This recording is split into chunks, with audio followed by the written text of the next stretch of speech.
It's not a portrait of either Coco Chanel or Igor Stravinsky. We're heavily inspired by the characters and we use them. Le film raconte ces deux grands personnages du XXe siècle quand même, qui se sont rencontrés dans les années 20, où il y a des révolutions artistiques importantes. Au niveau de la musique, ce qu'apporte Stravinsky, c'est énorme. Par rapport à... Bon, Chanel, c'est à travers les vêtements, mais c'est à travers sa vie, tout simplement. The story starts out with the first Sacre de Printemps and of course ends with the second one. And that is kind of a circle, which is Igor's music. Et ils se sont rencontrés tous les deux comme deux grands provocateurs, en fait.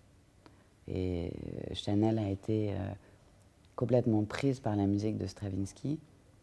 Elle veut absolument être reconnue par lui parce qu'elle l'admire. Et elle se fait admirer en retour, mais admirer à tel point que lui tombe amoureux. Et ils ont cette passion au moment où elle l'héberge avec toute sa famille à Garches. Voilà.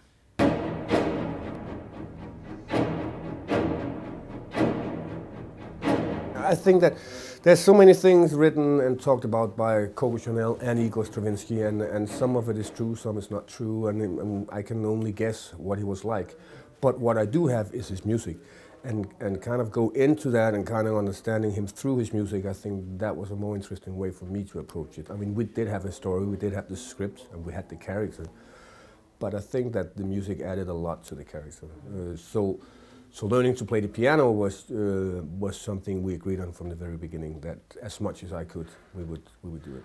On est sûr de cette histoire parce qu'on a retrouvé des lettres, notamment une lettre de Diaghilev qui prévenait Gabrielle Chanel qu'il ne fallait absolument pas qu'elle se rende en Espagne où était Stravinsky parce qu'il avait envie de la tuer. Bon, c'est des sentiments qui sont un peu forts quand il s'agit juste d'une amitié ou d'un rapport de mécénat. Donc ils ont eu une liaison. On sait pertinemment que Stravinsky est resté au moins une année vivre chez elle. Et on sait aussi que c'est elle qui a été le mécène du deuxième Sacre du Printemps en 1920. Tout ça, c'est vrai. Après, leur histoire d'amour, ça n'a jamais été développé, effectivement. Ça a été caché.